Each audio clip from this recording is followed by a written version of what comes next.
ગુજરાતમાં અશાંતિ ફેલાવવામાં કોને રસ છે? ગુજરાત શાંતિપ્રિય રાજ્ય છે, એટલા માટે જ ગુજરાતનો વિકાસ થયો છે. આવી વાતો ખૂબ થાય છે, પ્રચાર પણ સારો થાય છે અને એમાં તથ્ય છે, પણ આ સંપૂર્ણ સત્ય નથી. વાસ્તવિકતા એ છે કે ગુજરાતમાં નાની મોટી એવી ઘટનાઓ થઈ રહી છે જે ચિનગારીનું કામ કરી શકે છે અને જેમાંથી અચાનક આગ ફાટી નીકળે તો આંચકો પામવો નહીં. થોડા દિવસ પહેલાં જૂનાગઢના ગિરનાર પર્વતની ગિરનારની ગોરખનાથ ટૂંક પર આવેલા ગોરખનાથ બાબાના મંદિરની પ્રતિમા ખંડિત કરી અને મંદિરમાંથી બહાર ફેંકી દીધી. ગોરખનાથ બાબા ગોરખનાથ પંથના આધિપત્ય દેવ છે. ગિરનારના પર્વત પર આ પ્રથમ ઘટના નથી ઘટી. કોઈ અસામાજિક તત્વો ગિરનાર પર્વત પર ચડી પૂજારીને માર મારી પ્રતિમા ખંડિત કરે. કાયદો વ્યવસ્થા ક્યાં છે? ગિરનાર પર્વતની ટૂંકને લઈને બે ધાર્મિક સંપ્રદાય વચ્ચે ઘણા સમયથી વિવાદ ચાલી રહ્યો છે. આ ઘટના અને એને કોઈ લેવા દેવા છે કે નહીં એ તો પોલીસ જ સાબિત કરી શકશે. પણ એક વસ્તુ બહુ સ્પષ્ટ છે કે કોઈની ઈચ્છા છે કે અશાંતિ સતત પલીતો ચપાતો રહે. માત્ર આ એક નાની ઘટના નથી. નેશનલ ક્રાઇમ રેકોર્ડ બ્યુરોનો 2023નો અહેવાલ હમણાં રજૂ થયો અને આ અહેવાલ પણ આંખ ખોલનારો છે. 2023માં ગુજરાતમાં 232 જેટલી ઘટનાઓ વૈમનસ્યના કારણે થઈ. તેમાં 17 કોમી રમખાણો છે. આપણે દાવો કરીએ છીએ ને ગુજરાતને કોમી રમખાણ મુક્ત કર્યું, નથી થયું. NCRBનો રિપોર્ટ કહે છે. એટલું જ નહીં, એનાથી પણ વધારે ચિંતાજનક વાત એ છે કે ગુજરાતમાં 72 જેટલી એવી ઘટનાઓ છે કે જેમાં જૂથ અથડામણ થઈ અને આ જૂથ અથડામણ અથવા તો પારિવારિક અથડામણની મૂળમાં પ્રેમ લગ્ન છે.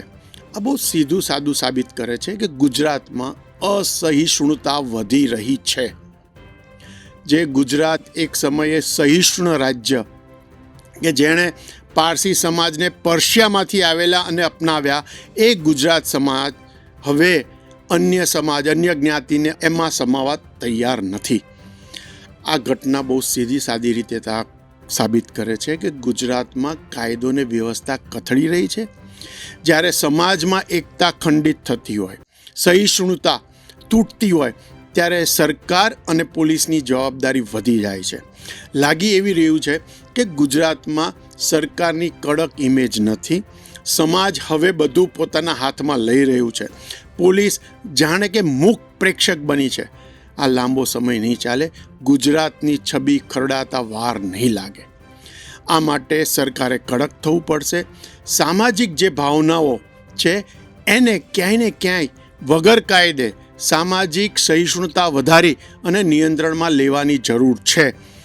નહીંતર ગુજરાતની દાયકાને સદીઓથી બનેલી એક વ્યાપારિક સમાજની ઇમેજ બગડી રહી છે અને તહસ નહસ થઈ જશે. નમસ્કાર દર્શક મિત્રો, હરેશ ઝાલા ડીકોડ્સમાં આપનું સ્વાગત છે.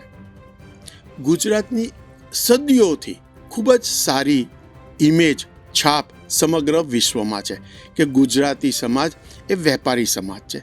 એમને વેપારમાં સૌથી વધારે રસ હોય. જેને વેપારમાં રસ હોય એને શાંતિમાં રસ હોય, શાંતિમાં રસ હોય એને સહિષ્ણુતા એની સૌથી વધારે હોય.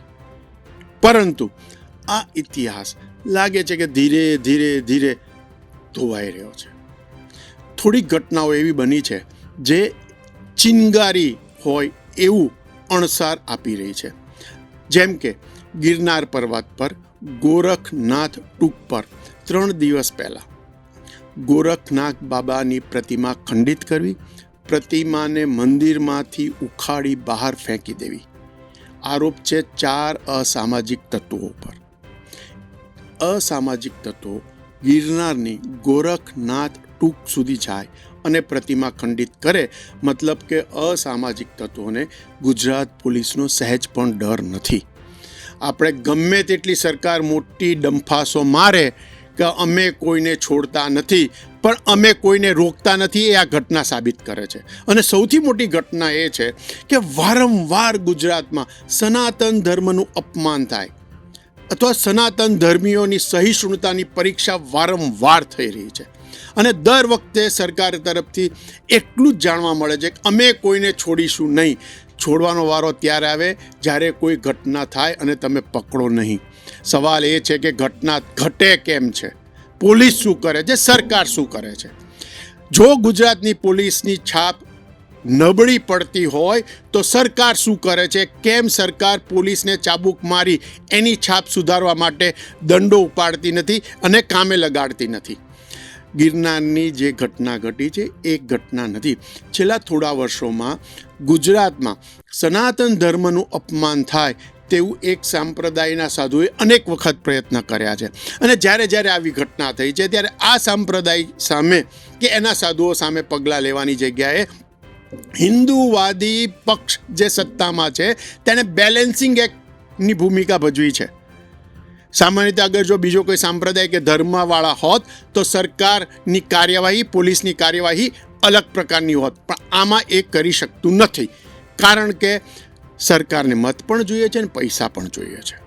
તો શું સરકાર કોઈ પણ એક ધર્મની લાગણી દુભાય ત્યારે બેવડા ધોરણ અપનાવશે કે કયો ધર્મ, કયો સંપ્રદાય એમને મત વધારે અપાવે છે, પૈસા વધારે અપાવે છે, એના માટે કૂણું રહેવું અને જે ન આપતું હોય એના સામે કડક કાર્યવાહી કરવી? આ ઘટના ઉપરાંત અનેક એવી ઘટનાઓ ગુજરાતમાં ઘટી છે જે સીધી રીતે આપણને વિધાનસભાના દ્વારેથી મળી નથી. NCRBનો એક રિપોર્ટ 2023નો જાહેર થયો. એના આંકડાઓ ગુજરાત માટે ચોંકાવનારા છે. 232 જેટલી ઘટનાઓ જેમાં વૈમનસ્યના મૂળ દેખાતા હોય, આ ગુજરાત માટે સારા લક્ષણો નથી. સીધું સાબિત કરે છે કે ગુજરાતની પ્રજામાં અસહિષ્ણુતા વધી છે. સરકાર ક્યાંય ને ક્યાંય નબળી સાબિત થઈ છે. માટે વ્યક્તિ અને સમાજ વધુને વધુ બળવાન થતા ગયા છે. 72 જેટલા કેસ, અથડામણના કેસ અને એના મૂળમાં પ્રેમ લગ્નની ઘટનાઓ, 17 કોમી મખાણો અને લગભગ 20 જેવી જૂથ અથડામણો નોંધાઈ. લાગે છે કે ગુજરાતમાં પોલીસિંગ નામની કોઈ વસ્તુ હોય? તમે એવું ના કહેશો કે 6.5 કરોડની પ્રજામાં 25 તો ઘટનાઓ ઘટે. ન તો તમે બીજા રાજ્ય સાથે કમ્પેર કરી શકો કે ઉત્તર પ્રદેશમાં આટલું થયું, બિહારમાં આટલી ઘટનાઓ ઘટી, એના સામે ગુજરાતમાં ઓછી ઘટનાઓ ઘટી. એ કોઈ સરખામણી કરવાનો મુદ્દો નથી. સવાલ એ છે કે જ્યારે સમાજ, વ્યક્તિ સંકુચિત બને અને એક સંકુચિત સમાજ કે રાજ્ય બનાવવાની કોશિશ કરતું હોય ત્યારે રાજ્ય સરકાર અને પોલીસે વચ્ચે પડવું પડે અને આવા સંકુચિત લોકો પર નિયંત્રણ લાવવું પડે. અને નિયંત્રણનો મતલબ કાયદો નથી. સવાલ છે સમાજની અંદર સંભાવ પેદા કરવો, સમાજને સહિષ્ણુ બનાવવો, સમાજને અનેકતામાં એકતા શીખવાડવી, જે થતું નથી. સંકુચિતતાને સરકાર વધુ પ્રાધાન્ય આપે છે, જે ગુજરાતના હિતમાં નથી. ગુજરાત ક્યારેય સંકુચિત રાજ્ય નહોતું. અને જો જે સંકુચિત રાજ્ય હોત તો આજથી 800 કે 1000 વર્ષ પહેલાં 84 દેશના જે જહાજો સુરતના 84 બંદરે લાંગરતા હતા એ ન લાંગરતા હોત. જો ગુજરાત ઈચ્છતું હોય કે ગુજરાતની સરકાર ઈચ્છતી હોય કે વિશ્વ આખામાંથી મૂડીરોકાણ આવે, દેશ આખામાંથી મૂડીરોકાણ આવે, અહીંયા કોઈ શ્રમિકના સમસ્યા ન પેદા થાય, તો સૌથી પહેલાં સમાજમાં એકતાની ભાવના પેદા કરવી પડશે, સહિષ્ણુતા વધારવી પડશે. આ માટે રાજ્ય સરકારે રાજકીય લાભની જગ્યાએ સમાજ અને ગુજરાતમાં એકતા કેમ વધે, સમાજ બહુમૂલ્ય અથવા તો બહુવાટ કેમ બને, વધુમાં વધુ સમાજને કેમ પોતાના તરફ આકર્ષે, એ માટે કોશિશ કરવી પડશે. દર્શક મિત્રો, ગુજરાતના સમાજના કે દેશના સમાજના તાણાવાણા પર બેનિફિટ ન્યૂઝનો મત જાણવા માટે www.benefitnews24.comની વિઝિટ કરો અથવા benefitnews24.comની યુટ્યુબ ચેનલ અથવા ઇન્સ્ટાગ્રામ હેન્ડલ સબસ્ક્રાઈબ કરો.